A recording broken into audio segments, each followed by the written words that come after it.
जिसको श्राप लगा होता है उसके पास में कोई नहीं आता। ये हमारे कर्मों का खेल है महाराज जी। आपके पास में धन होगा, दुनिया आपकी होगी। आपके पास में संपदा होगी, दुनिया आपकी होगी। आपके पास में वैभव होगा, दुनिया आपकी होगी। और जब आपकी दुख की घड़ी आएगी, जब आपकी तकलीफ की घड़ी आएगी, जब आपके जीवन में कष्ट आएगा, जब आपके जीवन में रोग आएगा, जब आपके जीवन में बीमारी आएगी, जब आपके जीवन में थोड़ा सा दुख तकलीफ आ गई, जो अपने थे वो भी साथ छोड़ देते, जो अपने थे वो भी साथ छोड़ देते। अभी अभी कोरोना महामारी में देखा होगा आपने, परिवार वालों को फोन करके बोला कि तुम्हारे दादाजी चले गए, अंतिम संस्कार करना है, तो परिवार वाले बोलते हैं कि तुम ही कर लो। अखबार में पढ़ा होगा, कहीं बेटी को फोन लगाया जा रहा है, कहीं दामाद को फोन लगाया जा रहा है, कहीं बेटे को लगाया जा रहा है, कहीं बहू को फोन लगाया जा रहा है। बाप मरा, बेटे ने अंतिम संस्कार नहीं करा, बेटा गया, पिता ने अंतिम संस्कार नहीं करा। बस घर में रोते रहे, धन समेटते रहे, और अग्नि देने वाले कोई दूसरे ही थे जो सेवा में लगे हुए थे। इस भारत सरकार के जो लोग सेवा में लगे हुए थे, उन्हीं ने अंतिम संस्कार कर दिया, उन्हीं ने अग्नि दे दी, उन्हीं ने सब कर दिया,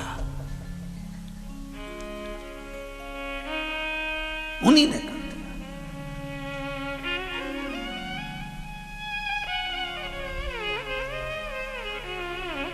हम उनको पहचाने कहां?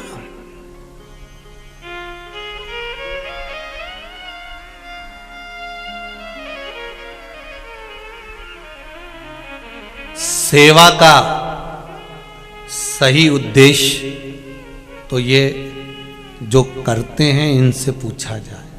हमें लगता है ये इस समाज के हैं, ये इस समाज, पर सेवा का सही उद्देश्य तो इनसे सीखा जाए कि सेवा किसको कहते हैं, सेवा किसको कहते हैं, उनसे सीखा जाए। महाराज, जितनी जितनी नीचे नीचे जो लोग हैं, दिखता है कि ये अन्य समाज, नहीं नहीं, सेवा का प्रकल्प इनसे सीखिए, ये बता सकते हैं सेवा किसको कहते हैं।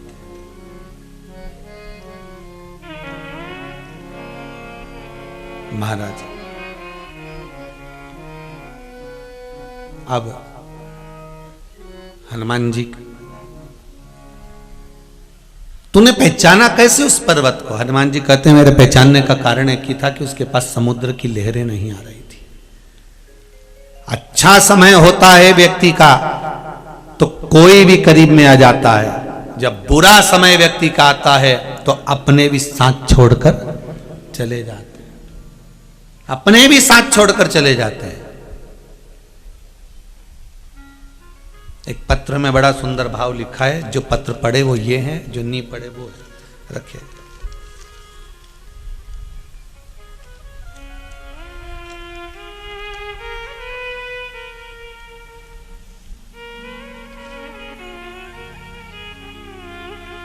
पुष्पलता प्रकाश बारंगे सारणी से हैं। कहाँ बैठे हैं, जरा हाथ हिलाएंगे? आप ही हैं? दोनों हाथ ऐसे हिला दीजिए। हर हर महादेव। आपने लिखा है गुरुदेव, मेरे पति को 2 मई को कोरोना हो गया था। कोई बोले बैतूल ले जाओ, कोई बोले भोपाल ले जाओ, कोई बोले नागपुर ले जाओ। गुरुदेव, पैसा भी खूब लगाया और हर तरह से जब परिवार वालों को मालूम पड़ता चले गया, कुटुंब वालों को मालूम पड़ता चले गया, उन्होंने भी सहयोग करा। कई हंसते रहे, कई लगाते रहे, पर बाबा की ऐसी कृपा रही, शिव महापुराण की कथा सुनती रही और फिर कहीं योग ऐसा बन गया कि धीरे धीरे श्री शिवाय नमस्तुभ्यम का स्मरण करते करते आराम लगना प्रारंभ करा। डॉक्टर भी मिला और आराम लगा। अब ठीक है, बाबा की कृपा हो, विराजिए। आए हैं, बहुत बहुत साधुवाद है। श्री शिवाय नमस्तुभ्यम। बैठिए बैठिए।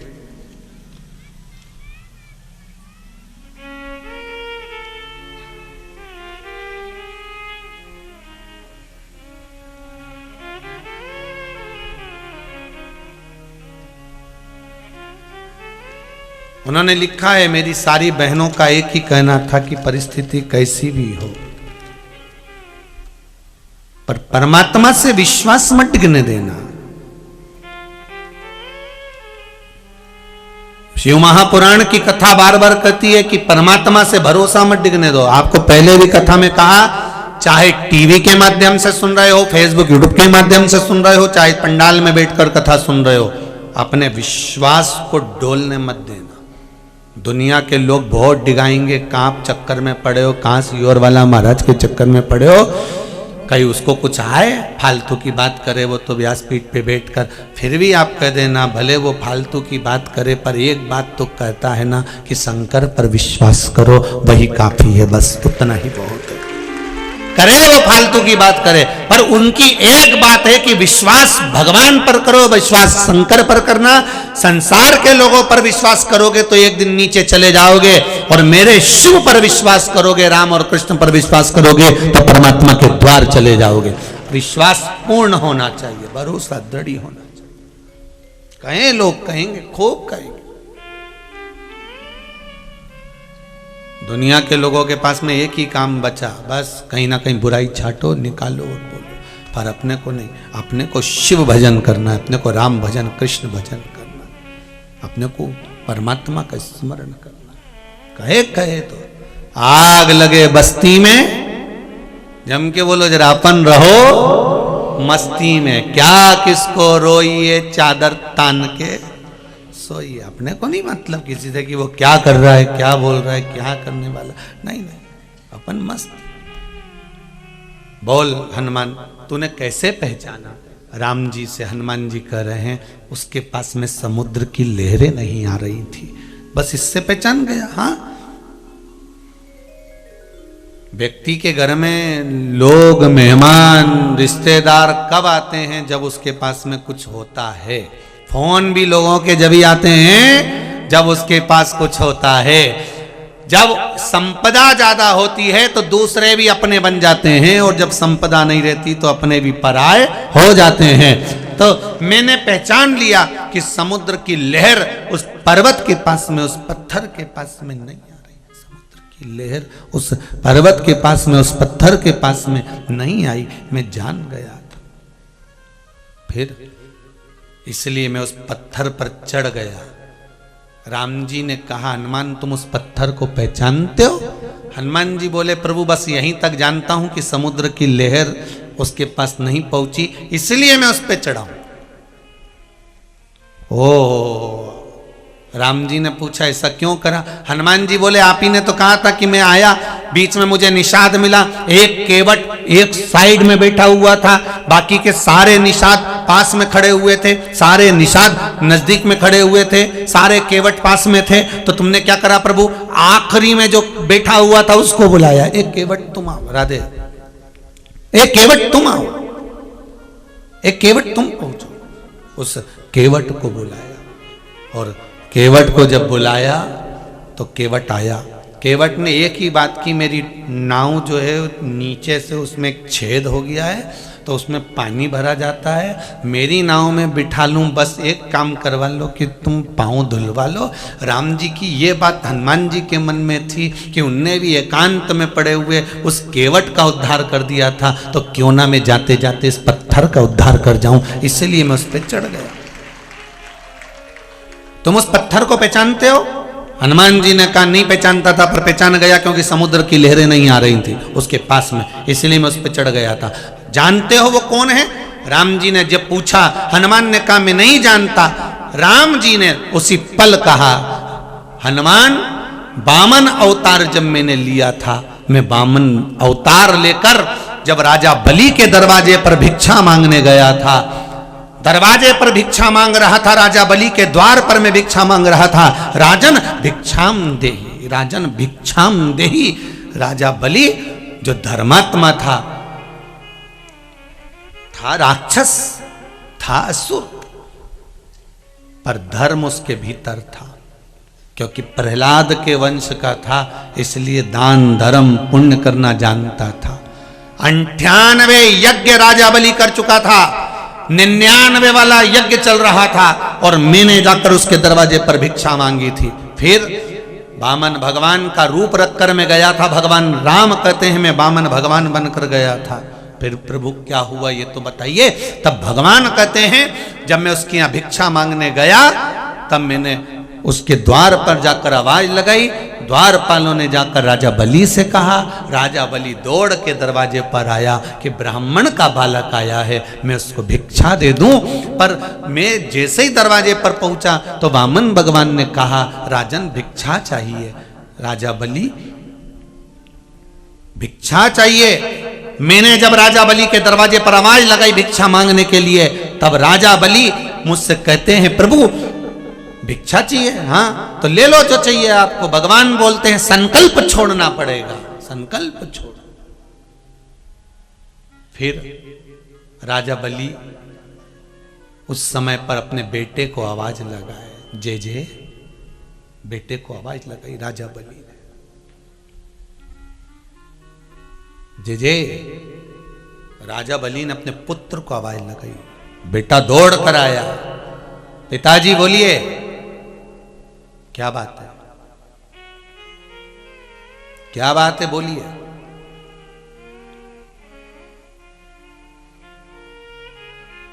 संकल्प छोड़ना है बेटा, 3 पग भूमि का दान देना है, मुझे संकल्प छोड़ना है। जा जल्दी जाकर कमंडल लेकर आ, पानी का पात्र लेकर आ।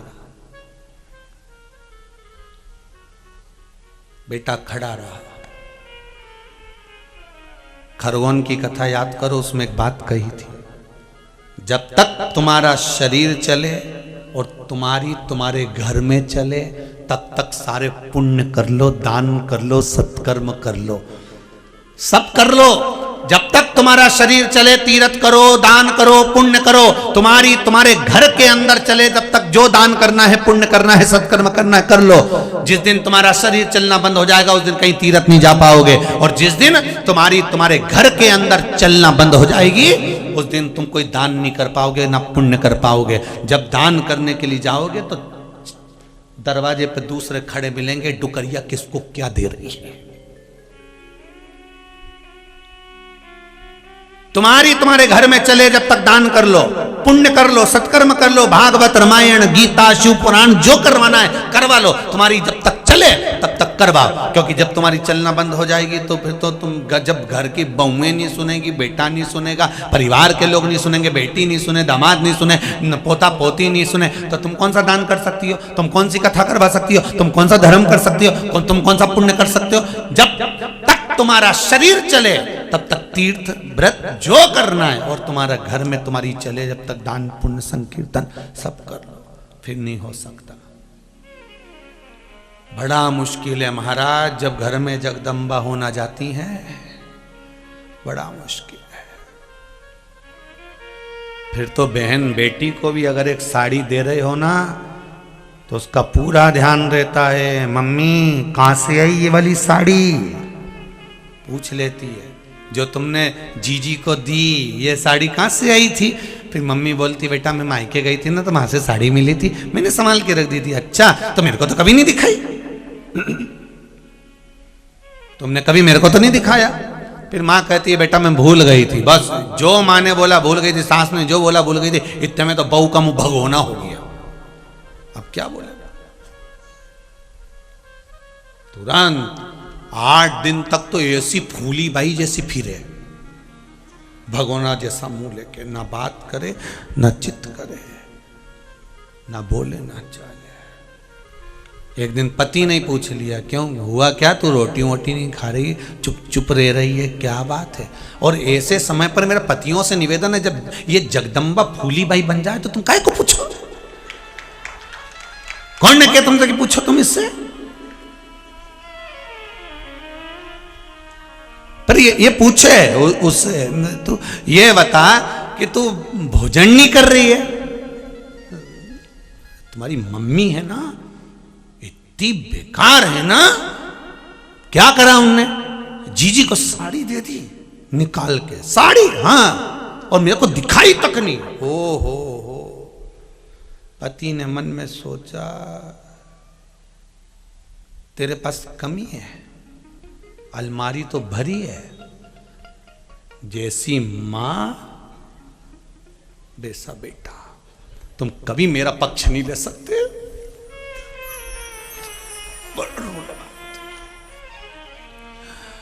चार छह आंसू जो ढलाया, बापड़ा पत्थर जैसा था, मोम बन गया। जगदम्बा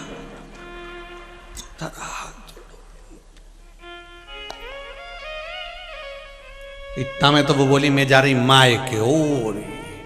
इका होश उड़ी गया कि वापिस आएगी कि नहीं आएगी। अरे तू तो नरियल फोड़ जा, नरियल जाओ कहीं। अब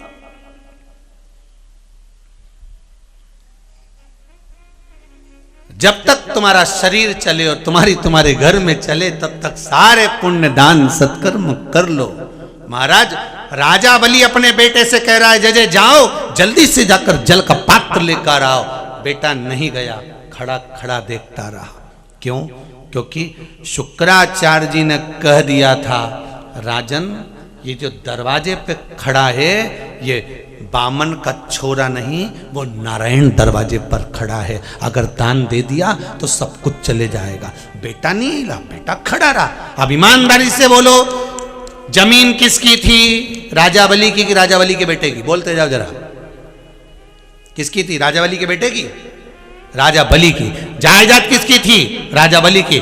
दौलत किसकी थी? राजा बलि की। सत्ता किसकी थी? राजा बलि की। राजा कौन था? राजा बलि। पर बेटे से कह रहा जल्दी जा और कमंडल का जल लेकर आ, मुझे संकल्प छोड़ना है। बेटा नहीं गया, बेटा गया ही नहीं। थोड़ी देर बाद राजा बलि ने जब 2-4 बार कहा जाओ जल्दी जाओ मुझे संकल्प छोड़ना है।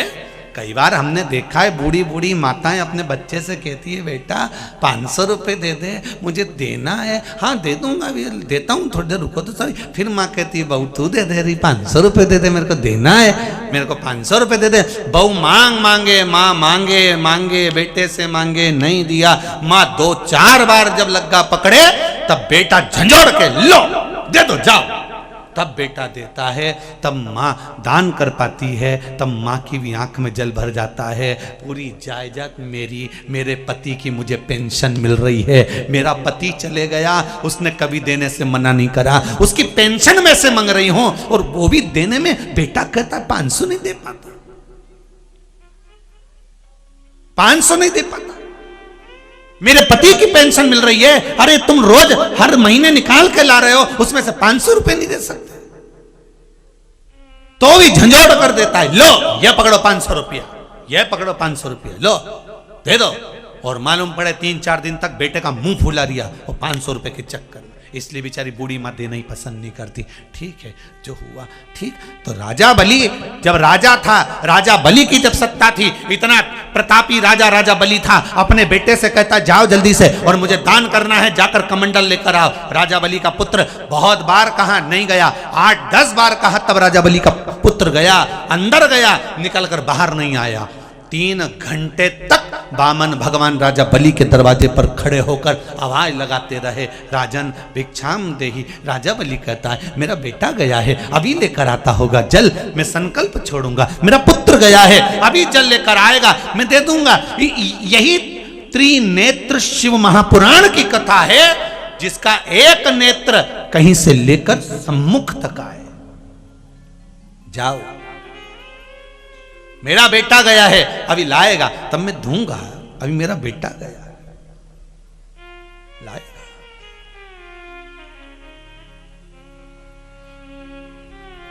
त्रिनेत्र शिव महापुराण की कथा कहती है कि ये शंकर का जो तीसरा नेत्र है, यही दर्शा रहे हैं मेरे राम की नेत्र की दृष्टि कहां कहां है, कहां कहां। जाओ बेटा नहीं आया। वामन भगवान ने कहा राजन काल करे सो आज कर, आज करे सो कल में प्रलय होएगी, दान करेगा राजन। समय निकल रहा है, तुम दान करो राजन, दान करो, करो दान। और आपसे एक बात कहें, अच्छा लगे तो स्वीकार करना। आप अगर कुछ दान नहीं दे सकते, आप कुछ दान नहीं कर सकते, तो एक निवेदन जरूर है कि एक लोटा पानी का दान शंकर के मंदिर में शिव पर चढ़ाकर रोज कर दिया करो। बहुत जरूरी नहीं कि आप बहुत दोगे तभी आपका नाम होगा। आप तो एक शंकर को चाहिए ही क्या, एक बेल पत्रम करुणा सागर शिव। पहले भी निवेदन कर, आज फिर करते हैं। कुछ दान बने ना बने, कुछ पुण्य बने ना बने, एक लोटा जल शिव जी को समर्पित कर दो। कितना जल? जम के बोलिए जरा। एक लोटा पानी, एक जल का पात्र भरकर, कलश भरकर भगवान को समर्पित करो। एक लोटा पात्र जल का बहुत है। हर हर महा, एक लोटा जल बहुत है शिव। भगवान कभी नहीं कहते कि मुझे बहुत सारा चाहिए। भगवान तो कहते हैं थोड़ा दो पर विश्वास से दो, थोड़ा दो पर विश्वास से दो। और विश्वास किसको कहते हैं, ये देखिए कितना सुंदर भाव इस पत्र के अंतर्गत लिखा है। सरोज गुप्ता छिंदवाड़ा पतालेश्वर से आई हैं। कहीं हैं? हों तो हाथ हिलाएं खड़े होकर। सरोज गुप्ता,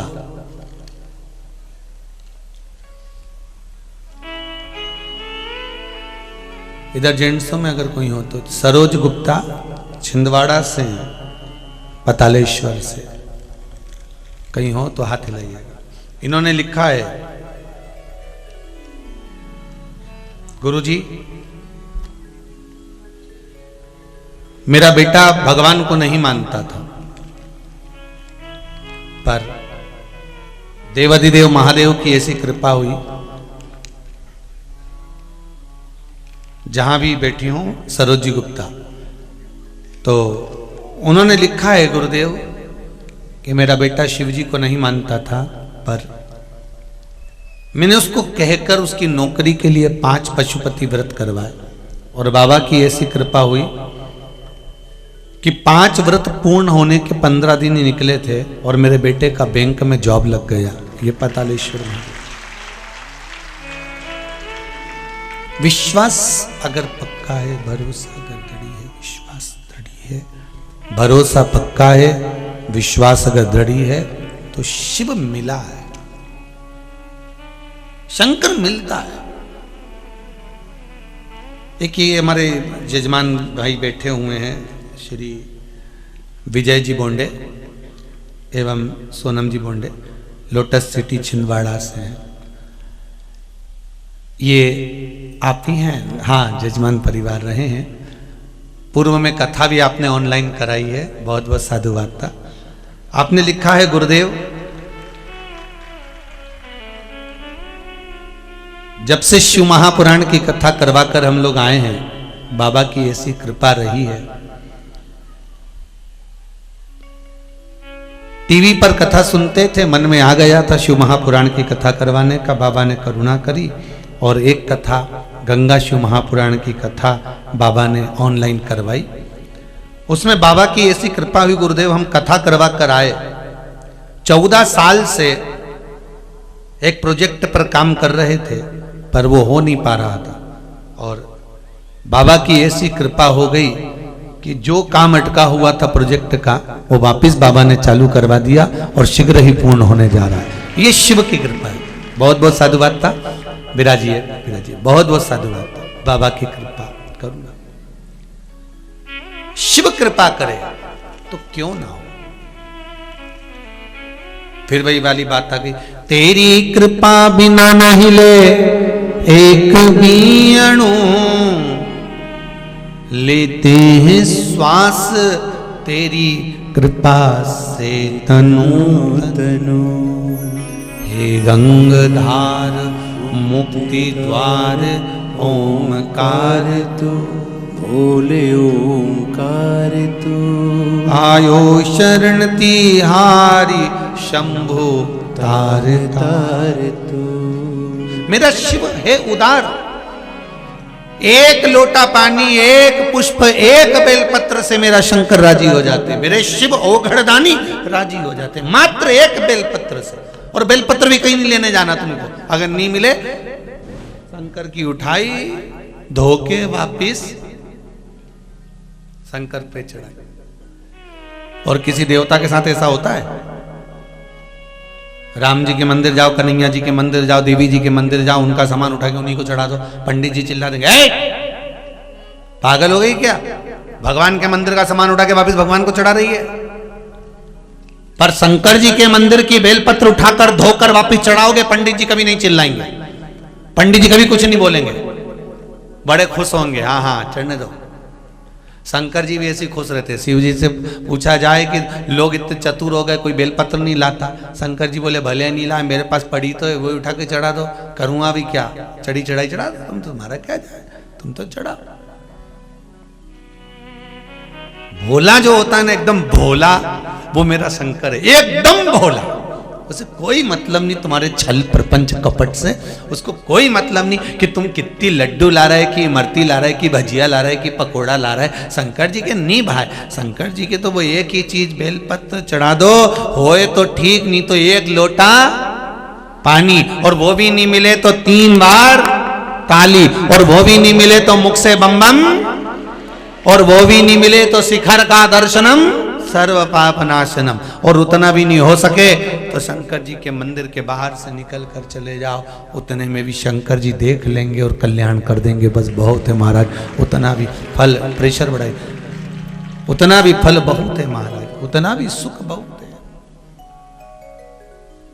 शंभु शरणे पड़ी मांगू घड़ी रे घड़ी, दुख काटो दया करी ने दर्शन आपो। महाराज बस कृपा शिव की चाहिए। भगवान कह रहे हैं, राम जी महाराज हनुमान से कह रहे हैं कि राजा बलि ने आवाज लगाई अपने बेटे को, बेटा नहीं आया, जो गया तो आया नहीं। भगवान कह रहे हैं, मैंने बारंबार कहा राजन दान दो, राजन दान दो, अगर दान नहीं दोगे तो समय निकल जाएगा, जल्दी करो। राजा बलि फिर आवाज लगाया, प्रभु ब्राह्मण हो आप, थोड़ा धैर्य तो रखो, मेरा बेटा आएगा, दान के लिए जल लेकर आएगा, जल लूंगा मैं हाथ में, संकल्प छोड़ दूंगा।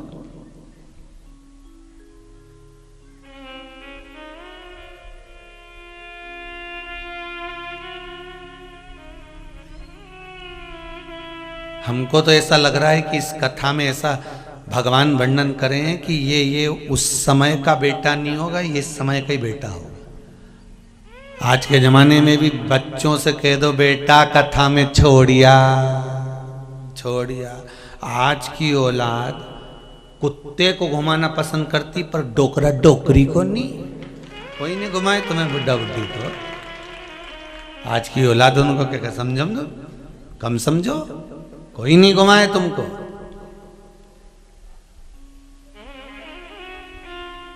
वो तो बाबा की कृपा है, तो आनंद है महाराज, वो चला रहा है। और भगवान से आप भी कहते रहना, जितनी जीजीओन बैठी और भाई लोग बैठे हैं, भगवान से प्रार्थना करते रहना, भगवान हमारे शरीर को ऐसा बनाकर रखना कि हम चलते फिरते तेरे धाम पहुंच जाएं। पलंग पे मत पटक दीजो दादा, कोई नहीं करेगा सेवा।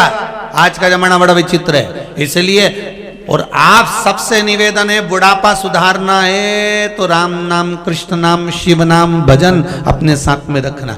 थोड़ा सा थोड़ा थोड़ा थोड़ा अपने पास संजो कर रखो, अंतिम समय में काम आएगा। अंतिम समय राम नाम, कृष्ण नाम, शिव नाम।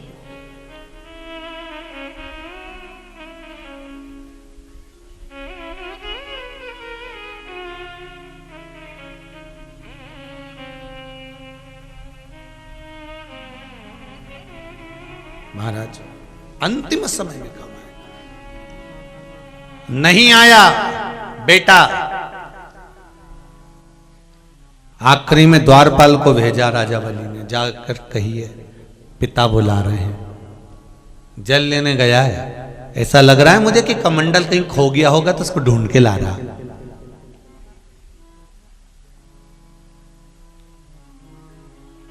मुझे ऐसा लगता है कि वो ढूंढ के कमंडल ढूंढने गया हो। लोगों की आदत रहती है शादी में, बारात में जब नाचते हैं ना तो जेब में से गड्डी निकालेंगे 10-10, 50-50 की, ये लो। और जो गड्डी निकाल निकाल के डीजे पे, बैंड पर, बाजे में, शादी में उड़ाते हैं, उन्हीं को पूजन करने कहीं बिठा दो तो पड़ोसी से कहते हैं खुले पैसे हैं क्या। उन्हीं को अगर कहीं पूजन करने बिठा दो तो वो खुले पैसे ढूंढते हैं, उनको खुले पैसे नहीं मिलते, उनको खुले पैसे प्राप्त नहीं होते। सही है कि गलत है? ईमानदारी से बोलना, सही है कि गलत है? यूं तो वो पैसा यूं उड़ाया और जरा सा नाचा उन्हें उड़ाया, फिर नाचा उन्हें फिर उड़ाया, और जब कहीं पूजन करने बैठा तो जेब में से कलदार निकालेगा एक एक का। क्यों रे, नाच रहा था तुम्हारा 10 का उड़ा रहा था, और पूजन करने बैठा 1 रुपया खुला चढ़ा दे। भगवान से कहा गया प्रभु नाचने में तो इतना खर्च कराओ और दान में 1 रुपया। भगवान बोले हिसाब में जुड़ जाएगा, तू टेंशन मत ले।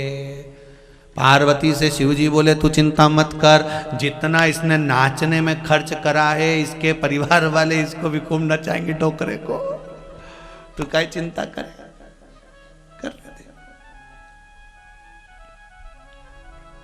भजन में खर्च करा होता, कोई ब्राह्मण पूजन कराने बैठा, कोई ब्राह्मण ने पूजन कराने का प्रयास करा और ये खुले पैसे जेब में देख रहा, और वहां नाच रहे थे, डिस्को कर रहे थे, वहां बैंड बाजे पे नाच रहे थे, तो वहां 10-10 के नोट की गड्डियां उड़ाई, 50 के नोट की गड्डी उड़ाई। और जहां दान धर्म का नंबर आया, ब्राह्मण ने कहा यहाँ दक्षिणा चढ़ाना है, मैं खुला पैसा लेके बैठ गया 1। और फिर पंडित जी ने कहा 1 रुपया, पत्रम पुष्पम।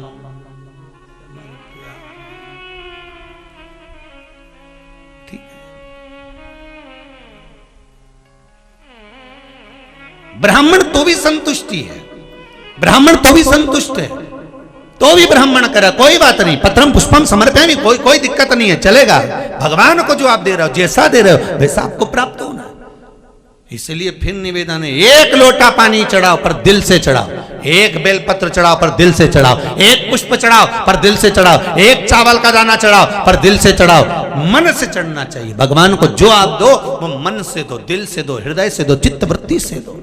भगवान नहीं कहता कि तुम यहाँ ढोंग कर देना या बहुता में देना और तुम्हारा हृदय, भगवान का दिल दुखा कर ले। माता और पिता रूपी जो गुरु हैं ये बड़े विचित्र हैं। इन्होंने जिंदगी में केवल एक चीज सीखी है, देना। इन्होंने कभी लेना नहीं सीखा। आप किसी गुरु से अगर गुरु मंत्र भी लेते हो तो मिलने जाओगे तो उसको मिठाई का डब्बा दोगे, माला दोगे, श्रीफल दोगे, 150 रुपया उस गुरु जी को भी दोगे। पर माता और पिता रूपी जो गुरु होता है ना, वो एक गुरु ऐसा होता है कि वो आपसे कुछ नहीं लेता, बल्कि आखिरी तक अपनी श्वास जब तक चल रही है तब तक वो पलंग के गद्दे के नीचे से भी निकाल कर 50 रुपये 100 रुपये तुम्हें देता ही रहता है। वो माता पिता है, वो माता पिता रूपी गुरु है।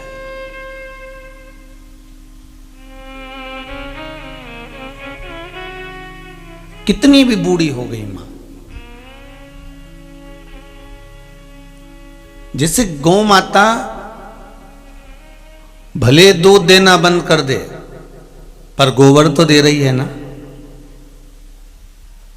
गौमूत्र तो प्रदान कर रही है ना, वो आपका कल्याण तो कर रही है ना, भले वो बूढ़ी हो गई।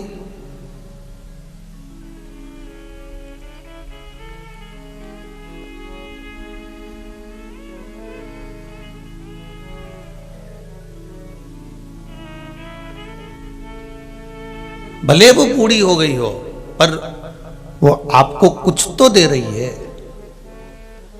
माता पिता भले बूढ़े हो गए, माता पिता भले बुजुर्ग हो गए, वो भले आपके साथ दुकान पर नहीं बैठ सकते, जितना काम बहू कर सकती हो सकता है उतनी बूढ़ी माँ नहीं कर पाए, पर ये तो पक्का है ना कि वो आशीर्वाद हर पल देती रहती है कि मेरी बहू और मेरा बेटा आगे बढ़ता रहे। वो हर पल दे रही है,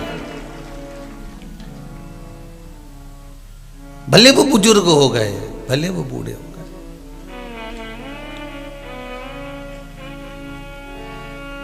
चार गुरु होते हैं। पहला गुरु है मां, दूसरा गुरु है पिता, तीसरा गुरु है शिक्षक, चौथा गुरु है सतगुरु। चार गुरु होते हैं, माता, पिता, शिक्षक और सतगुरु। इन चार गुरुओं में पहले नंबर का गुरु है माँ, जो बेटे को सतमार्ग की ओर लेकर जाती है। दूसरे नंबर का गुरु है पिता, जो बेटे को उसकी मंजिल तक पहुंचाने का प्रयास करता है। और तीसरे नंबर का गुरु है शिक्षक, जो उसको पढ़ाकर उस तक पहुंचाना चाहता है, उसकी दृष्टि को बहुत आगे तक लेकर जाना चाहता है। और चौथे नंबर का गुरु है सतगुरु, जो उसको ज्ञान उपदेश देकर परमात्मा से मिलन का मार्ग निश्चित करता है। पर इन चार गुरुओं में जो दो गुरु हैं वो हैं माता और पिता। इनको आपसे कुछ नहीं चाहिए। अगर आप टीचर से कोचिंग लेने जाएंगे तो वहाँ तो आपको पैसा 200-500 रुपये देना पड़ेगा।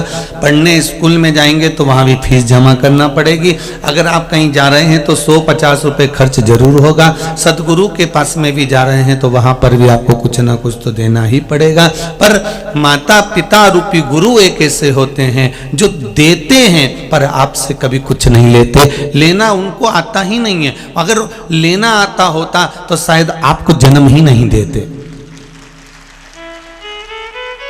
अगर उनको लेना आता होता तो वो आपको जन्म नहीं देते। आपको जन्म देने का कारण ही केवल इतना है कि मुझे इनको देना है, मुझे इसको देना है। आज भी कई माताओं के मन की एक बात आती है, कई पुरुष लोग आपस में बात कर लेते हैं। वो कहें कि घर में 2-3 बेटियां हैं, मेरे घर में बेटा नहीं है। अगर मेरे घर में बेटियां हैं तो क्या बेटा नहीं है तो क्या हुआ? नहीं नहीं, कोई उत्तराधिकारी तो होना चाहिए, घर संभालने वाला तो होना चाहिए। मतलब ये पक्का हो गया कि इसको हमको दे के जाना है।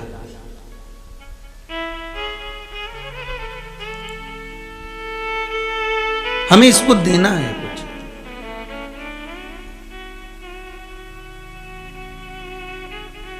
कोई उत्तराधिकारी चाहिए। माता पिता वो गुरु हैं जिन्होंने जीवन में केवल देना सीखा है, केवल देना।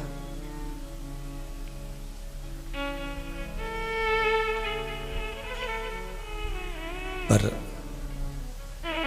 बच्चों का फर्ज है कि कभी जिंदगी में अगर मौका मिले माता पिता को अगर कुछ देने का अगर मौका मिले तो पीछे मत हटना। जब माता पिता को देना क्या है उसका भी एक अंदाजा लगा कर रखना।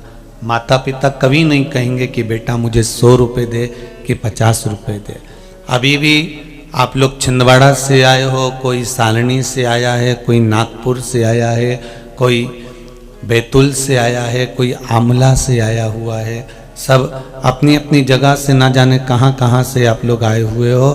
तो आप में से कितने लोग हैं जिन्होंने अपने बच्चों से पैसे मांगे होंगे कि मुझे जाना है जरा 100 रुपये दे? कोई ने नहीं मांगा होगा। मांगा किसी ने? जम के तो बोलो, नहीं मांगा ना। पर आपके बच्चे या आपकी बहू मायके जाती है, आपकी बहू अगर मायके जा रही होती है तो उसको 100 रुपये 50 रुपये हाथ में कौन पकड़ाता है? अरे बोलो तो सही, तुम ही देते हो ना कि ये बेटा 100 रुपये रख ले, ये बच्चों को 50 रुपये रख ले, ये बेटी जा रही है तो बेटी को दे दिया, बहू जा रही है तो बहू को दे दिया।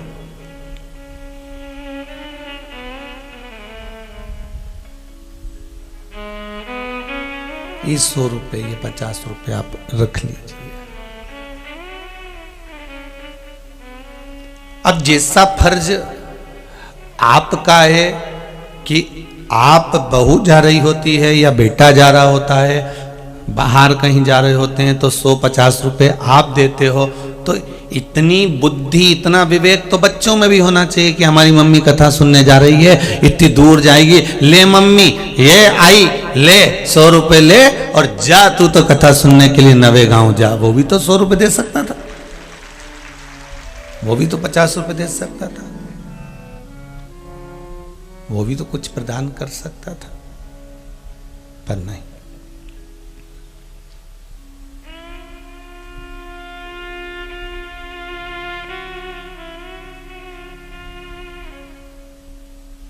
रामायण किस किसने सुनी है? जरा हाथ ऊंचा करो। सबने सुनी है? रख लो, धर लो हाथ वापिस नीचे।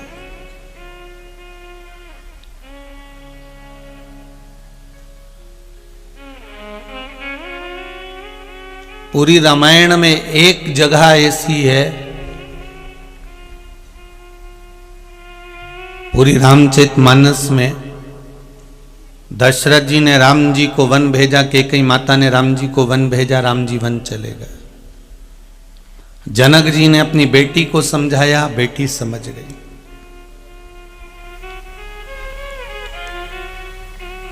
उर्मिला मांडवी शुद्धकीर्ति को माता कौशल्या जी ने समझाया, कौशल्या समझ गई। मांडवी उर्मिला शुद्धकीर्ति समझ गई।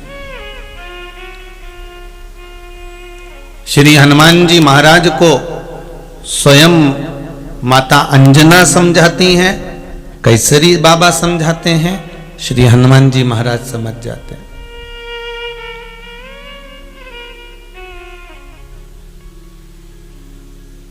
पर पूरी रामचरितमानस में एक स्थान ऐसा आता है, एक जगह ऐसी आती है कि उस स्थान पर हनुमान जी सारी जगह छोड़कर उस पर्वत पर चढ़कर उस पे लात रखकर वो पर्वत पर अपना पांव रखकर फिर लंका की ओर जाते हैं, और पर्वत पर जैसे ही पांव रखा वो पर्वत जमीन में चला जाता है, पाताल में चला जाता है। सुना है कि नहीं सुना?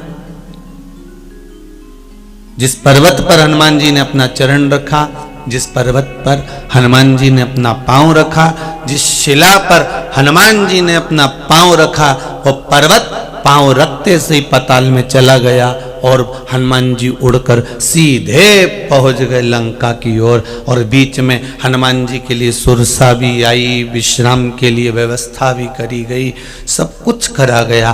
पर हनुमान जी सबकी परीक्षा में पास होते होते होते होते लंका पहुंच गए। हनुमान जी लंका पहुंच गए। पर कभी आपने विचार करा आपके जीवन में,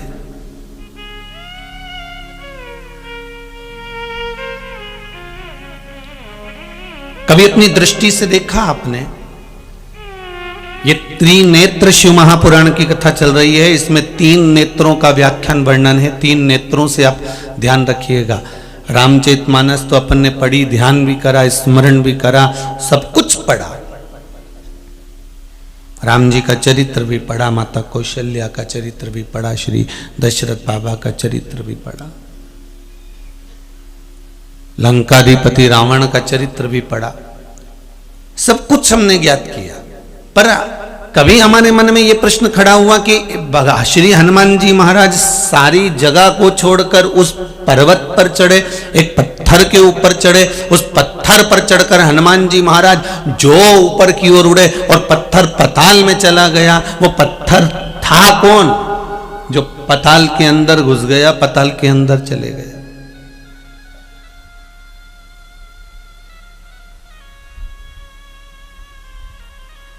मेरे भगवान कृष्ण जिस जिस वृक्ष के ऊपर चढ़े, जिस जिस डाली पर बैठे, उस डाली का भी वर्णन हमारे शास्त्रों में है। मेरे राम जी महाराज जिस जिस आश्रम में पहुंचे, जिस जिस जगह पर पहुंचे, उस आश्रम का वर्णन हमारे शास्त्रों में है। पर हनुमान जी महाराज के मार्ग में चलते चलते सुरसा मिली, उसका वर्णन था। कोई पर्वत विश्राम के लिए आया, उसका भी वर्णन था। लंका में पहुंचे, लंकनी मिली, उसका भी वर्णन था। विभीषण का घर मिला, उसका भी वर्णन था। पर हनुमान जी महाराज जिस पत्थर पर चढ़े और जिस पत्थर पर हनुमान जी ने अपना पांव रखा और वो पत्थर पाताल में चले गया, आखिर वो पत्थर था कौन जिस पर हनुमान जी सब जगह छोड़कर उसी पत्थर पर क्यों चढ़े?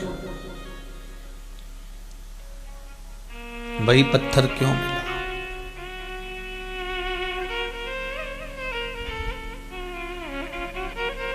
पत्थर वही प्राप्त क्यों हुआ? और कोई दूसरा पत्थर हनुमान जी को क्यों नहीं मिला ऊपर चढ़ने के लिए? मिल जाता, पर नहीं।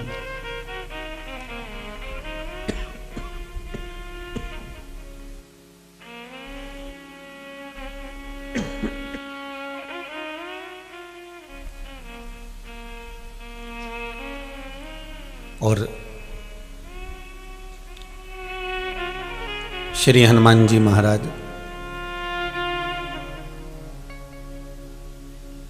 जब वापिस लौट कर आए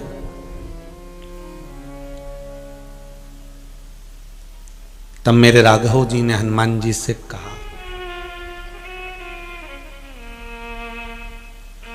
जानकी जी मिली? जी प्रभु। कुछ निशानी लाए हो? जी प्रभु। चूड़ामणि दे दी।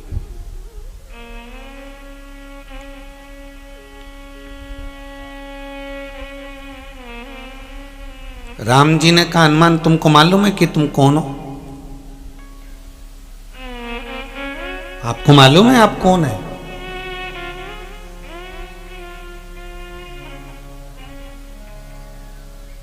आपसे कोई पूछे कि आपका पता क्या है, आपका एड्रेस क्या है, आपसे कोई पूछेगा आप कहां से आए हो, तो आप अपना एड्रेस बता सकते हो कि हम बैतूल से आए, हम छिंदवाड़ा से आए, हम यहां से आए, हम वहां से आए, आप कह सकते हो।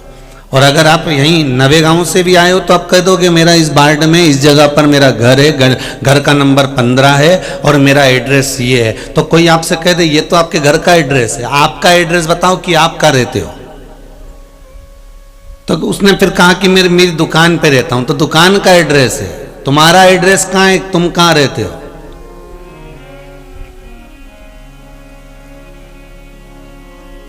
जिस घर में तुम रह रहे हो वो घर का एड्रेस है, जिस दुकान पर तुम बैठे हो वो दुकान का एड्रेस है। तुम्हारा खुद का एड्रेस कहां है, तुम्हारे खुद का पता कहां है? तुम तो खुद लापता हो। जिसका पता नहीं वो लापता। कोई तुमसे पूछे कि तुम्हारा पता कहां है, तो फिर तुम कह सकते हो मेरा पता केवल एक ही जगह पर है, वो है भगवान के चरणारविंद, शंकर के चरणों के अंदर मेरा पता है, उसके सिवा मैं कहीं नहीं रहता। मैं राम कथा में, मैं कृष्ण कथा में, मैं शिव कथा में रहता हूं। जैसे श्री हनुमान जी महाराज से जब राम जी राजा बने सब प्रसन्न दिख रहे थे। सुग्रीव प्रसन्न थे, विभीषण प्रसन्न थे, राम जी प्रसन्न थे। तो माता सीता जी ने पूछ लिया कि ये केवट इसलिए प्रसन्न है क्योंकि निषादों का राजा बन गया, सुग्रीव इसलिए प्रसन्न है क्योंकि किष्किंधा का राजा बन गया, विभीषण इसलिए प्रसन्न है क्योंकि लंका का राजा बन गया, आप इसलिए प्रसन्न हो कि आप अयोध्या के राजा बन गए। पर हनुमान क्यों नाच रहा है? हनुमान को क्या मिल गया जो इतना प्रसन्न होकर नाच रहा है? तब हनुमान जी को बुलाया गया। माता जानकी जी ने पूछा, हनुमान तुझे कौन सी जगह का राज्य मिला है जो तू इतना प्रसन्न होकर नाच रहा है? हनुमान कहते हैं, माँ मुझे राघव जी के चरणारविंद का राज्य मिला है, इसलिए मैं प्रसन्न होकर नाच रहा हूं। मुझे राम के चरण मिले हैं, मुझे राघव के चरण मिले।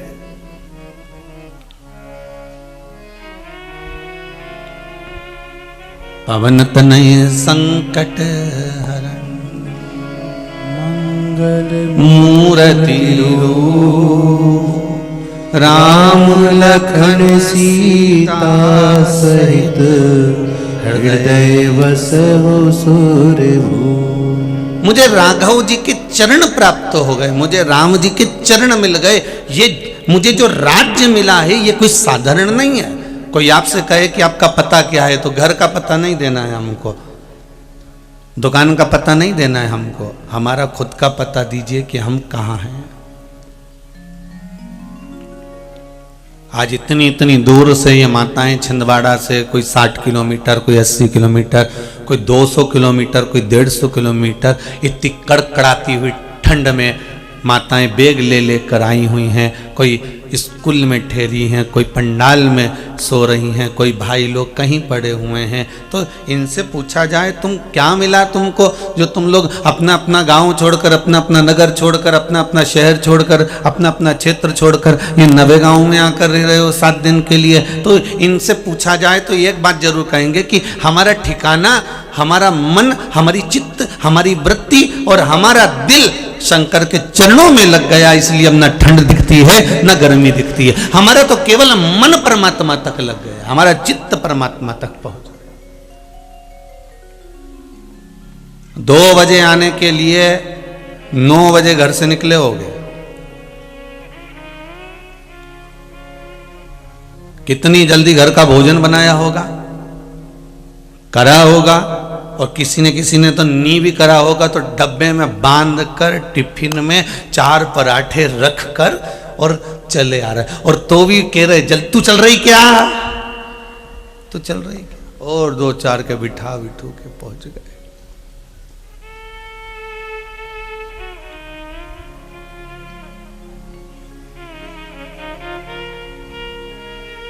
ये चित्त, ये मन, ये हृदय शिव में लगा दिया।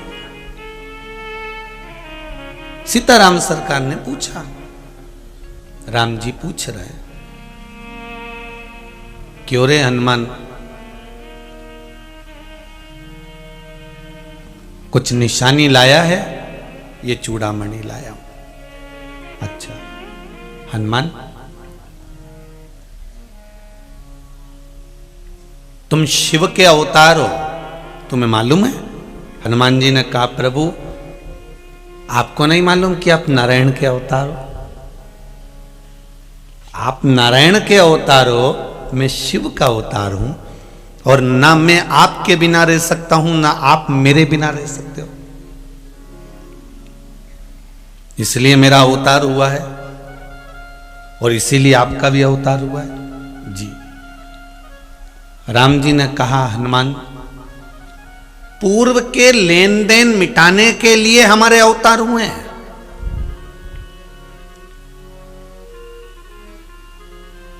हमारे पुराने जो लेन देन है ना, उसको मिटाने के लिए हमारा यह अवतार हुआ है। और आपका जो जन्म हुआ है ना भाई, चाहे हमारा हो चाहे आपका हो, चाहे संसार सागर में जितने आस्था टीवी पर कथा सुन रहे हो, जितने फेसबुक यूट्यूब पर श्रवण कर रहे हो, जितने पंडाल में सुन रहे हो, जितने माइक द्वारा सुन रहे हो, ध्यान से सुनना, आपका और हमारा जन्म पूर्व के कुछ लेन देन मिटाने के लिए हुआ है। कोई साधारण हुआ है क्या?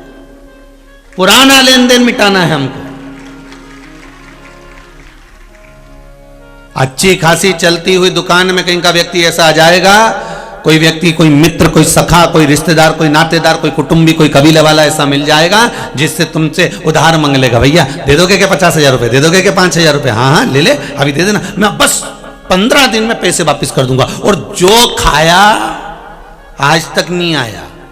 अब पत्नी कह रही अपने पति से, और दे दो, जाओ, खूब तुम नेता बनते हो ना देने के लिए, जाओ दे दो, तुम तो खूब दानदाता बनते हो तुम तो। अब पत्नी कह रही है, अब पति भी मन में सोचे, अब करूं क्या, तुम बता करूं क्या? नहीं तुम तो दो, तुम तो दिए जाओ।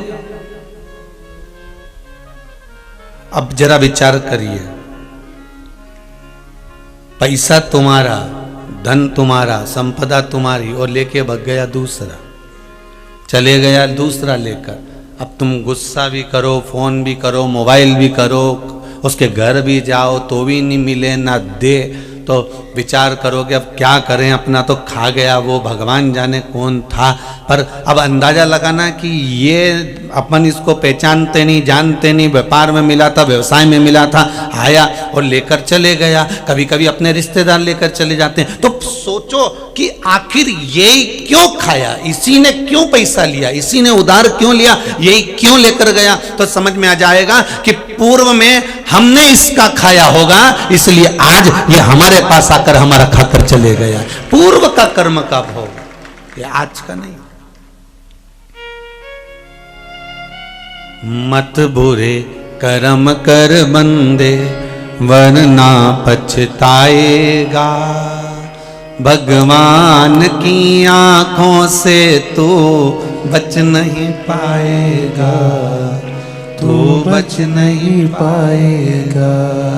हरे ओ अज्ञानी मत करना नादानी।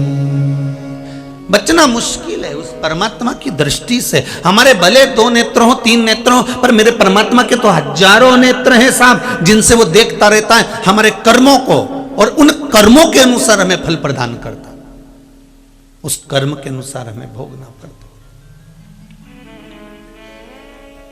पत्नी मिली है कर्म के अनुसार, और जीजियों आप भी ध्यान रखना, पति मिला है कर्म के अनुसार, ससुराल मिला है कर्म के अनुसार, बहू मिली है कर्म के अनुसार, सास मिली है कर्म के अनुसार। जैसा तुमने पूर्व में करा होगा, अगर किसी गाय को 1 रोटी दी होगी, उसको सहलाया होगा, उसकी सेवा करी होगी, तो बहू वही गाय बनकर आती है, तुम्हारी सेवा करती है। किसी गाय को डंडा मारा होगा, दरवाजे से धक्का देकर भगाया होगा, चिल्लाकर भगाया होगा, पानी डालकर भगाया होगा, डंडा मारकर भगाया होगा, तो बहू भी ऐसी जगदम्बा मिली है, बहू भी कम मिली।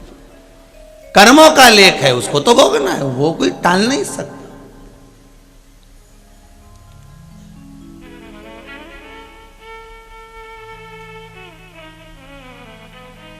तुम अकेले कमा रहे हो और तुम्हारे सारे भाई खा रहे हैं, तुम अकेले दुकान चला रहे हो और तुम्हारा पूरा परिवार बैठकर खा रहा है, तो रोना मती। पत्नी कहेगी तुम्हारा भाई तो कुछ करता ही नहीं है, वो भी तो घर में कुछ खर्चा करे, तुम्हारे रिश्तेदारों ने आते हैं वो बैठ जाते हैं, तुम्हें सब करना पड़ता, तुम ही दुकान संभालो, तुम ही यही करो, तो उनको भी तो कुछ करने दो, उनको भी तो कमा कर लाने दो, उनको भी तो खर्चा करने दो। तो अपनी पत्नी को समझा देना कि ये आज का नहीं है, पुराना है, पहले इन्हीं के घर में मैंने खाया था, इसलिए भगवान ने इनको ये ऐशो आराम की जिंदगी दी है कि तुम मत कमाओ, मैं कमा कमा कर खिलाऊंगा। ये भाग्य में लिखा है, इसलिए खिलाना पड़ेगा, करना पड़ेगा, देना पड़ेगा, कहीं ना कहीं से इनका बोझा उठाना पड़ेगा। ये कर्म का खेल है, कोई दूसरा नहीं।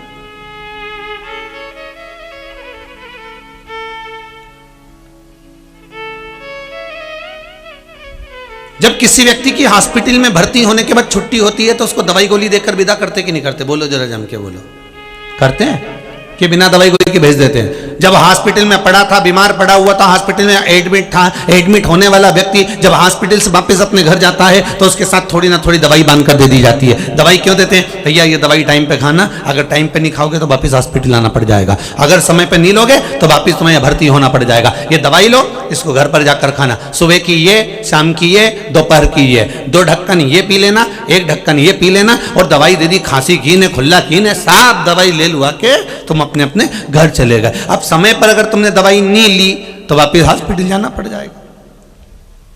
नरकों का भोग भोग रहे थे, हॉस्पिटल में पड़े हुए थे, कर्म का भोग ऊपर जाकर भोग रहे थे। भगवान से कहा अब मेरी छुट्टी कर दीजिए, अब मैं घर जाना चाहता हूं। भगवान ने कहा दवाई खाना पड़ेगी, तो क्या खाने को तैयार हूं। भगवान ने कहा तो जन्म दे दो इसको वापिस पृथ्वी पर, मृत्यु लोक में वापिस जन्म दे दिया, और मृत्यु लोक में आए तो फिर वही सुख दुख, दुख सुख, वही दवाई रोज सुबह दोपहर शाम खाने को मिल रही है। कोई ने अपशब्द कह दिया, कोई ने ताने दे दिए, कोई ने गालियां दे दी, कोई ने कुछ कह दिया, कोई पैसा खाकर भग गया, तुम्हारे कहीं व्यापार घाटा लग गया, कहीं कुछ लग गया। ये कर्मों का भोग है जो मनुष्य को भोगना पड़ेगा।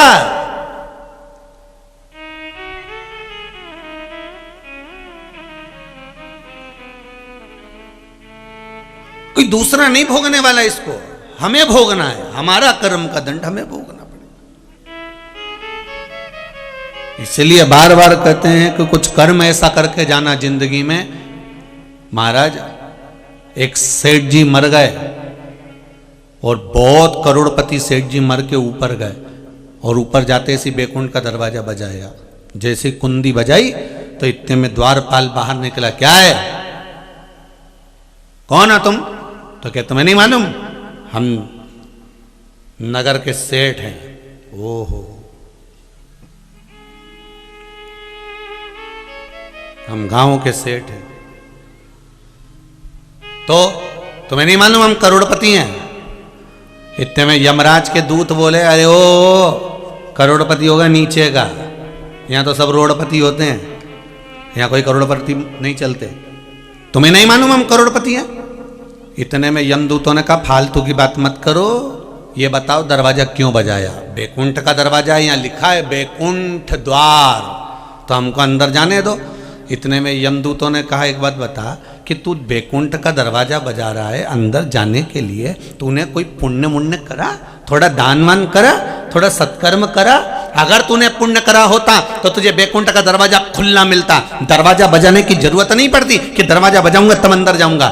तेरे पुण्य अच्छे नहीं होंगे इसलिए शायद तुझे अंदर जाने के लिए दरवाजा बंद मिला है। दरवाजा बार बार मत बजा, भगवान नारायण अंदर सो रहे हैं, बड़बड़ मत कर। कोई दान पुण्य करा तूने जिंदगी में, भजन कीर्तन करा तूने जिंदगी में? इतने में उसने कहा क्यों नहीं करा? करा। एक बार मैं अपनी पत्नी के साथ मंदिर गया था तो एक भिखारी आया, फिर मैंने उसको 5 रुपए दिए थे।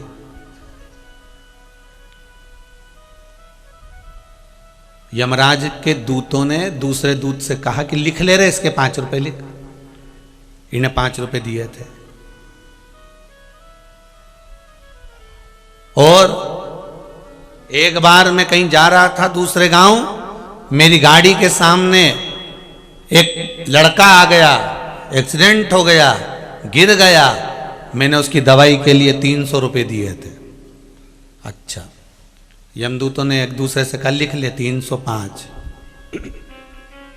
देखो 300 तो उसको दिए, 5 रुपए वहां दिए, कितने हो गए रे? बोलते जाओ जरा। 305 और बोल।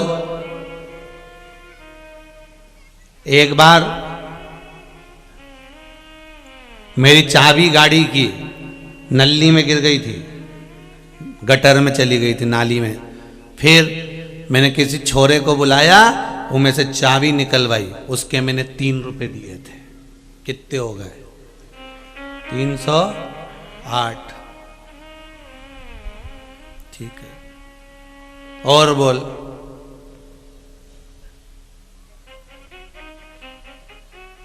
और बोल।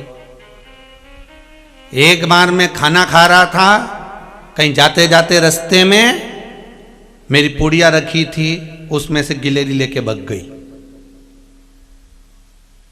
भगवान ने कहा ठीक है, लिख लो लिख लो, लिखो इसका।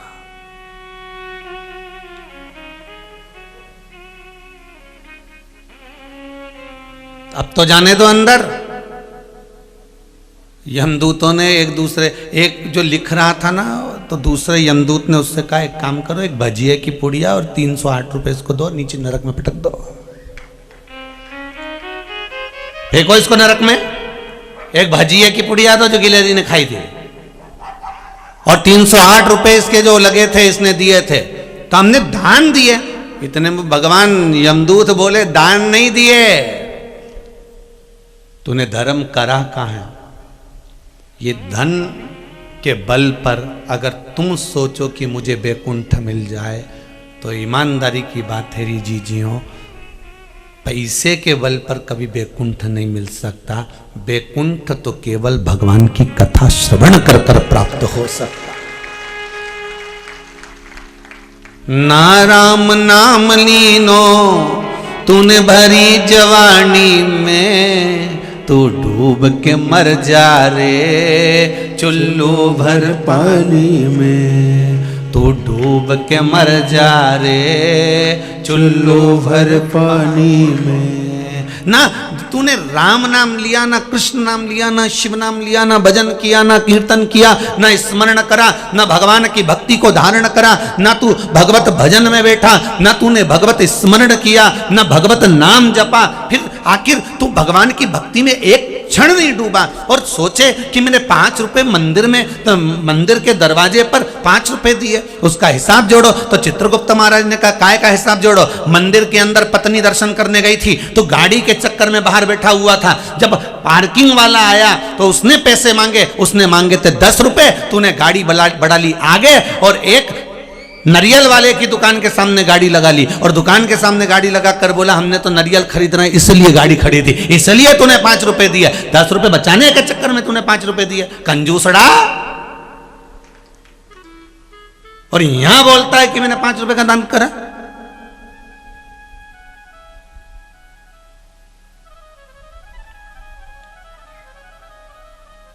ये दुनिया में ऐसे ना जाने कितना कंजूसड़ा होन पड़ा हुआ है।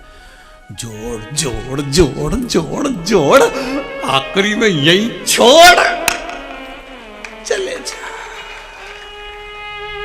और फिर इतना बड़ा फोटो टेबल पे रख देंगे और प्लास्टिक के फूल की माला पहना देंगे, इतना बड़ा फोटो। और फिर कंडा जला जला के घी और शक्कर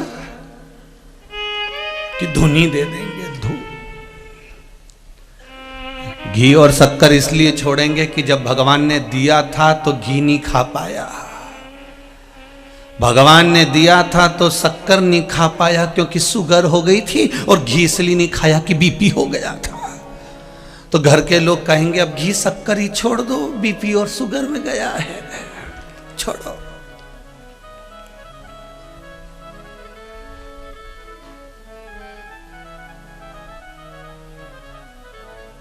जीवन यूं ही चले गया।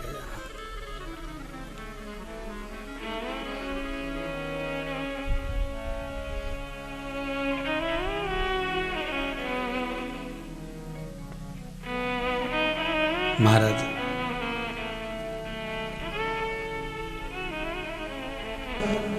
वो कहे, यमदूतों ने कहा इसके 308 रुपए और एक भजिए की पुड़िया दे दो इसको, और इसको नरक भेज दो। कुछ काम नहीं आने वाला। जो भजन किया है, कीर्तन किया है, नाम जाप किया है, नाम स्मरण किया है, वो काम आए, उसके सिवा कुछ भी नहीं। छोटा सा तू कितने बड़े अरमान हैं तेरे, मट्टी का तू सोने जैसा मान है तेरे।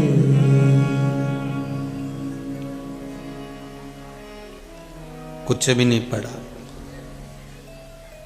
यमदूतों ने कहा आपने कोई भगवान का भजन करा है? तो सेठ जी बोले, करोड़पति सेठ बोला, भजन करता तो कमाई कौन करता। अभी अभी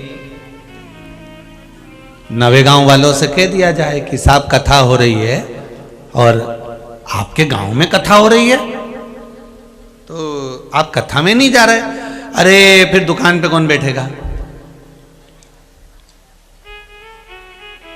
मुल्ला नसबुद्दीन 90 साल का पलंग पे पड़ा था, अंतिम सांसें चल रही थी, डॉक्टर ने कह दिया मरने वाला है। 4 बेटे मुल्ला नसबुद्दीन के, 4, अंतिम सांस चल रही है। पत्नी से पति बोला मुल्ला नसबुद्दीन, क्यों मेरा पहला बेटा कहां है?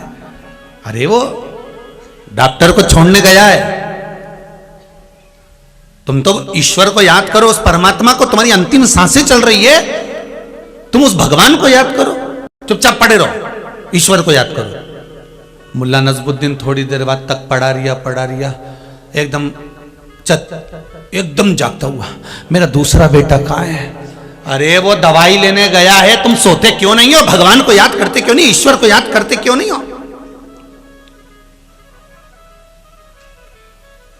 फिर सोया, थोड़ी देर बाद फिर जागा, मेरा तीसरा बेटा कहां है? अरे सब्जी खत्म हो गई थी तो सब्जी लेने गया है बाजार। तुम ईश्वर को याद क्यों नहीं करते? उस भगवान को याद क्यों नहीं करते? थोड़ी देर फिर सोया, थोड़ी देर बाद फिर जागा, मेरा चौथा बेटा कहां है? अरे वो तुम्हारे पांव दबा रहा है। इतने में मुल्ला नसबुद्दीन गुस्से में बोला, चारों की चारों यहीं मर रहे हैं, फिर दुकान पे कौन बैठा है? दुकान पे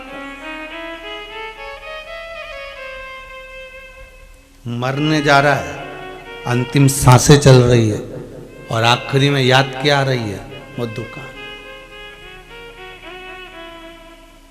फिर भगवान भी क्या गलती करे, भगवान के इसको दुकान की ज़्यादा याद बनी रहती है, एक काम करो इससे दुकान नहीं छूटी थी, इसको दुकान की दीवार पे छिपकली बना के चिपका दो, अगला जन्म इसका छिपकली का दे दो, या फिर इसको मेंढक बना दो, दुकान के अंदर छुप के बैठा रहेगा कहीं, चूहा बना दो, काकरोच बना दो, छूट नहीं रहा।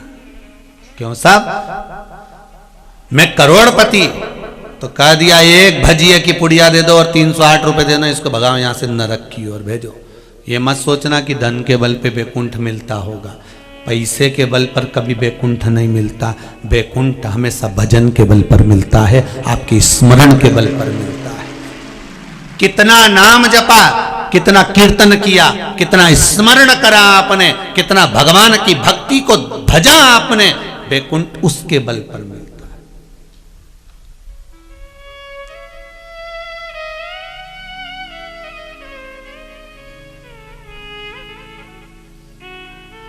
बैकुंठ उसके बल पर।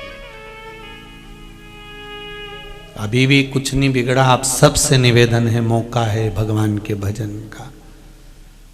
टीवी के माध्यम से जितने सुन रहे हैं उनको तो मौका भगवान दे ही रहा है, जितने आस्था चैनल के माध्यम से, जितने फेसबुक यूट्यूब के माध्यम से कथा को सुन रहे हैं, उनको तो मैं बार बार धन्यवाद और नमन करता हूं आपके विश्वास को कि आप लगातार शिव महापुराण की कथा सुन रहे हो।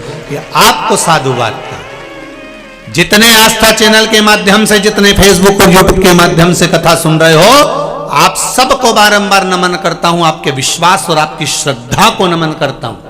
और इतना विश्वास आपने भगवान से जोड़ लिया शिव महापुराण के माध्यम से, इतना विश्वास जुड़ गया आपका कि आप टीवी के सामने बैठकर कथा सुनकर भी आप जो व्रत करते हो, जो साधना करते हो, ये इन पत्रों में लिखा है कि हम टीवी के माध्यम से कथा सुने और हमने ये करा और हमको लाभ मिला। ना हम आपसे मिले, ना आप हमसे मिले, और भगवान की भक्ति में ऐसे जुड़ गए कि बाबा ने आपको अपने चरणों में लगा लिया। यही तो चाहिए,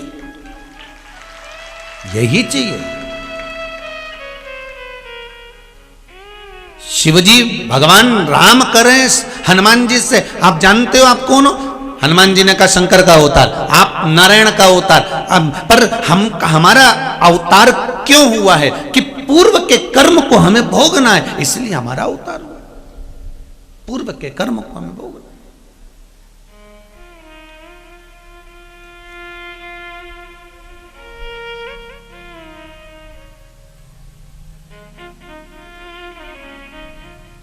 कोई पूर्व का कर्म ऐसा होगा जिसके कारणवश हमारा जन्म ऐसा हुआ, पूर्व का कर्म होगा। फिर निवेदन है, अच्छा करते चलिए अपनी जिंदगी में, कुछ अच्छा करने का प्रयास करो। केवल ये मत सोचना कि मैंने बहुत सारा दान दे दिया, मैंने बहुत सारा धन दे दिया तो मैं बैकुंठ जाने का अधिकारी हो गया।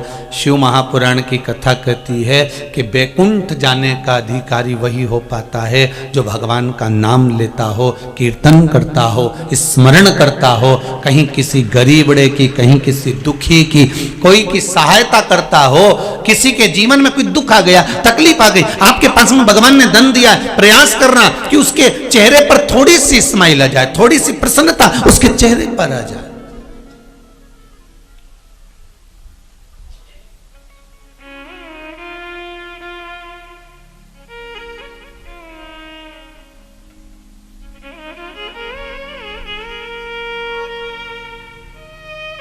प्रयास करना कि उसके चेहरे पर थोड़ी सी प्रसन्नता का भाव प्रकट हो जाए।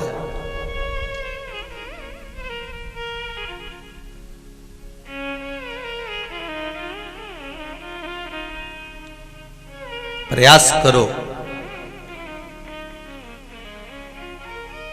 कि अगर किसी दुखी के चेहरे पर प्रसन्नता ला दी तो हो सकता है किसी मंदिर में दीप जलाने के बराबर हो जाए।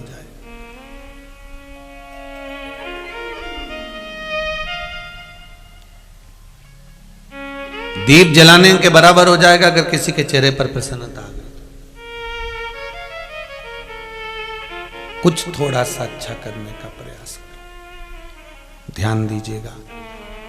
भगवान राम ने कहा, हनुमान एक बात कहना चाहूंगा, ये जितने नदी, तालाब, सरोवर, बावड़ी, वृक्ष, लता, पत्र, पत्थर, ये सब पूर्व समय के कर्म का भोग रहे हैं, इसीलिए ये पत्थर बन गए। शिव महापुराण कहती है, गरुड़ पुराण कहती है, 20 लाख योनि, 84 लाख योनियों में 20 लाख योनि तो इन पेड़ पौधे की है। ये भी तो कर्म का भोग रहा है। कितना दुख सहन कर रहे होंगे। ठंड में पेड़ खड़े की खड़े हैं, कोई उनकी पत्ती नोच रहा है, कोई फल नोच रहा है, उसमें केरी लग गई तो पत्थर मारे जा रहे हैं। पत्थर पड़ रहे हैं।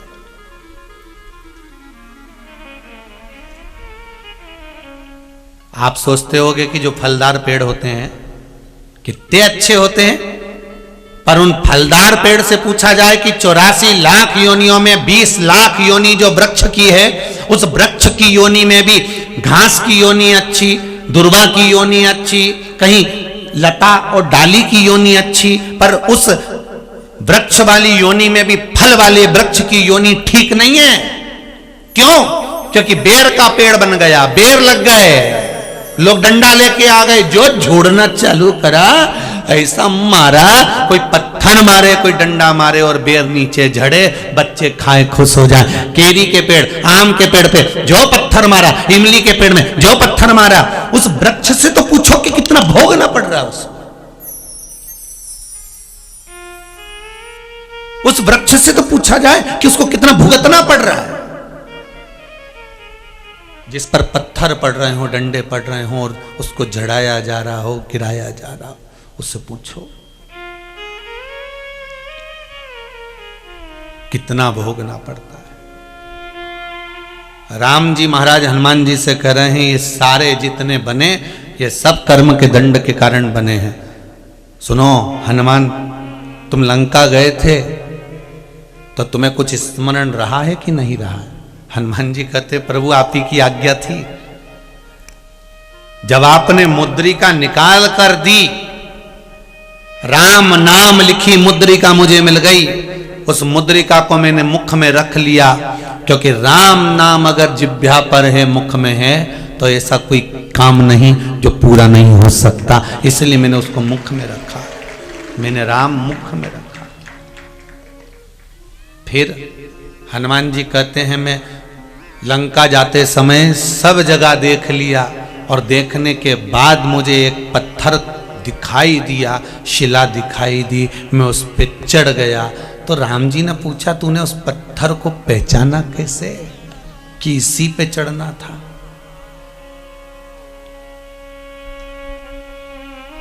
तूने पहचाना कैसे उस पत्थर को?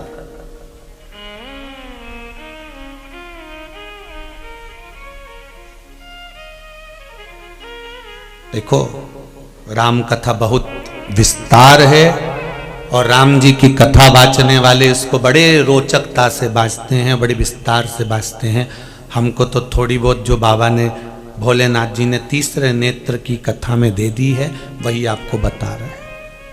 बाकी के राम कथा वाचने वाले बहुत सुंदर भाव से इसको व्यक्त करते हैं। हाँ, एक बार अगर मौका मिलेगा तो जैसे यहां चल रही है त्रिनेत्र शिव महापुराण की कथा, वैष्णव शिव महापुराण की कथा हुई, अहिल्याबाई शिव महापुराण की कथा हुई, आगे चलकर कभी योग बनेगा तो श्री राम शिव महापुराण की कथा भी बांचेंगे, प्रयास करेंगे पूरा। कोई पुराने गुण तत्वों को लेते हुए, जैसे शिव महापुराण के अंतर्गत त्रिनेत्र के भावों से जो लिया गया है वो आपको सामने प्रस्तुत कर रहे हैं। जो लिया इस त्रिनेत्र शिव महापुराण से, जो ग्रहण किया वो आपके सामने। राम जी हनुमान जी से कह रहे हैं, तूने उस पत्थर को कैसे पहचाना? जिस पत्थर पर तू चढ़ा था, उस पत्थर को कैसे जाना है तू?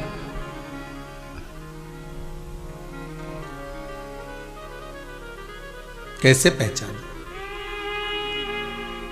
हनुमान जी ने कहा, जो मुख में राम था, केवल मुख में राम नहीं था, ये मुद्रिका जो राम नाम की मुख में थी, अगर राम हमारे जिह्वा पर है तो ये 3.5 करोड़ रोम छिद्र में राम समाहित है। बस वही राम ने बता दिया कि इस पत्थर पर चढ़ना है, तो पत्थर के पास तू गया। हाँ, फिर क्या हुआ? हनुमान जी बोले उस पत्थर के पास जाकर मैंने क्या देखा कि जो पत्थर पड़ा हुआ था, जो शिला पड़ी हुई थी, जो पर्वत पड़ा हुआ था, सब जगह पर समुद्र की लहरें बढ़ बढ़कर झोंटा दे रही थी। समुद्र की लहरें अपनी उछालें दे रही थी, पर केवल एक पत्थर ऐसा था उस पर समुद्र की लहर नहीं पड़ पा रही थी, उस पे समुद्र की लहर नहीं जा रही थी। जैसे प्रभु हनुमान जी ने कहा, जैसे आप माता अहिल्या के दरवाजे पर गए थे और मां अहिल्या जो पत्थर की